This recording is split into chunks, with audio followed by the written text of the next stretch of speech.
Hey guys, welcome to our YouTube channel Journey of Life। आज हम बात करेंगे अशोक स्तंभ की। अशोक स्तंभ के बारे में जो भी बातें हमें जाननी चाहिए और जो हमें पता नहीं होती है, हम उसकी बात करेंगे। वो कब बना, हमारा नेशनल एम्बलम कैसे अपनाया गया, उसमें कौन से एनिमल्स है, उन एनिमल्स का मीनिंग क्या है, सिग्निफिकेंस क्या है, उसके बारे में बात करें। तो अशोक स्तंभ की बात करें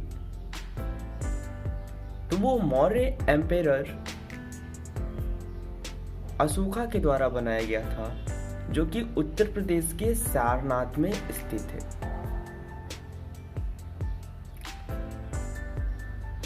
जैसा कि हम सभी जानते हैं कि जो अशोक हुआ करते थे वो बाद में बौद्ध धर्म को अपनाने लगते हैं, बौद्ध धर्म के फॉलोवर्स बन जाते हैं। वो गौतम बुद्ध से काफी प्रभावित होते हैं और बौद्ध धर्म के प्रचार प्रसार में लग जाते हैं।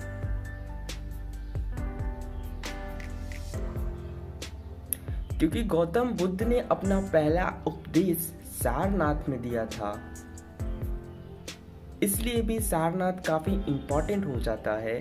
और वहीं पे ये अशोक स्तंभ अशोक के द्वारा 250 BCE ईसा पूर्व में बनवाया जाता है। अब हम बात करेंगे कि ये जो अशोक स्तंभ है उसमें कौन कौन से जानवर हैं। तो सबसे टॉप पे 4 लायंस हैं जो बैक टू बैक है, एक दूसरे की तरफ, एक दूसरे की अलग अलग डायरेक्शंस में है। उनकी पीठे, उनकी पूंछ जो है वो एक दूसरे में सटी हुई हैं और चारों 4 डायरेक्शंस को शो करते। उसके नीचे आए तो उसमें भी 4 एनिमल्स है, एक लायन है, एक बुल है, एक हॉर्स है और एक एलिफेंट। और उसके बीच में अशोक चक्र है, एक व्हील है।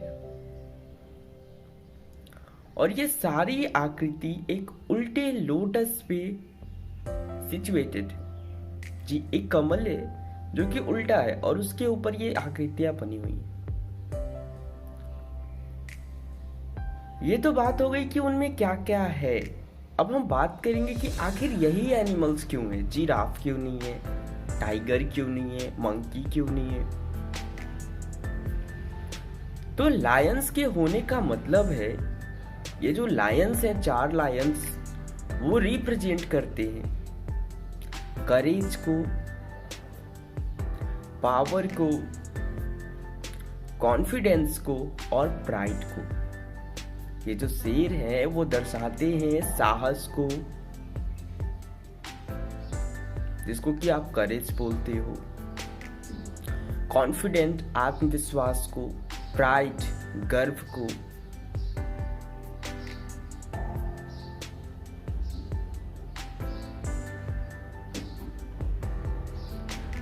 इसके बाद हम बात करें कि ये जो नीचे के एनिमल्स है, जैसे कि जो बुल है, वो गौतम बुद्ध की जो राशि थी वृषभ, उसको दर्शाता है। क्योंकि ये बनाया ही गया था बौद्ध धर्म को प्रचार प्रसार के लिए, बौद्ध धर्म के रिप्रेजेंट करने के लिए, गौतम बुद्ध के रिस्पेक्ट में बनाया था उन्होंने। तो ये जो ऑक्स था, ये जो बैल था, वो इसलिए इसमें बनाया गया है, रिप्रेजेंट किया गया है, ताकि गौतम बुद्ध का जो राशि था वो वृषभ था।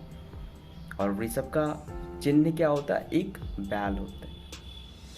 घोड़े की बात करें तो घोड़ा दर्शाता है कि ये जो गौतम बुद्ध थे वो घोड़े पे बैठ के ही ज्ञान की प्राप्ति के लिए घर से निकले थे। और ये जो हाथी है वो गौतम बुद्ध जब माँ के गर्भ में थे तो उनकी माँ के सपने में एक सफेद हाथी आया था, इसलिए दर्शाया गया है। और लायन की बात करें तो जैसे बुद्ध को ज्ञान की प्राप्ति हुई थी, तो ज्ञान की प्राप्ति को, इनलाइटमेंट को लायन दर्शाता है। और जो विल है वो जीवन के चक्र को दर्शाता है कि कैसे हमारा जीवन, हम जन्म लेते हैं, बढ़ते हैं, जीते और फिर हमारी मृत्यु हो जाती है। और नीचे क्या है, लोटस है, कमल है, उल्टा कमल है, शुद्धि को दर्शाता है।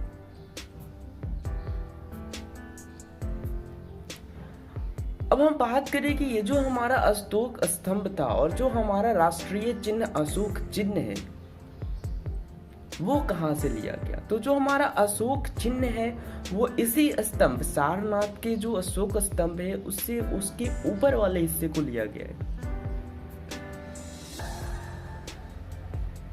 जिसमें 4 लायंस है, विल है, ये 4 एनिमल्स हैं। और जो हमारे नेशनल एम्बलम में, हमारे राष्ट्रीय चिन्ह में नहीं है वो है लोटस। उसको हटा दिया गया और उसकी जगह सत्यमेव जयते लिया गया है, जिसका अर्थ होता है सत्य की विजय होती है।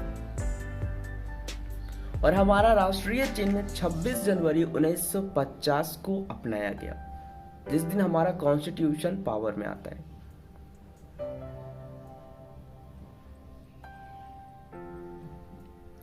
और जो सबसे इंटरेस्टिंग फैक्ट है कि आखिर कौन पर्सन ये जो हमारा नेशनल एम्बलेम है, राष्ट्रीय चिन्ह है, उसका इस्तेमाल नहीं कर सकता है। तो जो हमारे आला ऑफिसर्स होते हैं, बड़े ऑफिसर्स होते हैं, वही इसका इस्तेमाल कर सकते हैं या गवर्नमेंट अपने यूज के लिए कर सकती है। लेकिन अगर कोई अनऑथराइज्ड पर्सन या ऑर्गेनाइजेशन करती है तो उसे कम से कम 2 साल की सजा हो सकती है और 5,000 रुपए का फाइन भी लग सकता है। कोई भी ऑर्गेनाइजेशन या कोई भी इंडिविजुअल हमारे नेशनल एम्बलेम का यूज नहीं कर सकता है।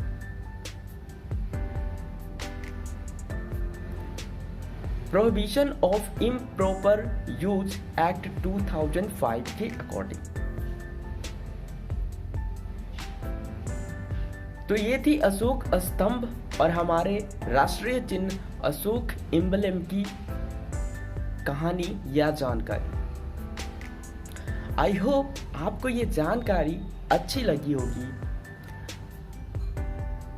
अगर आपको ये जानकारी अच्छी लगती है तो इस चैनल को जरूर सब्सक्राइब करें, लाइक करें, शेयर करें।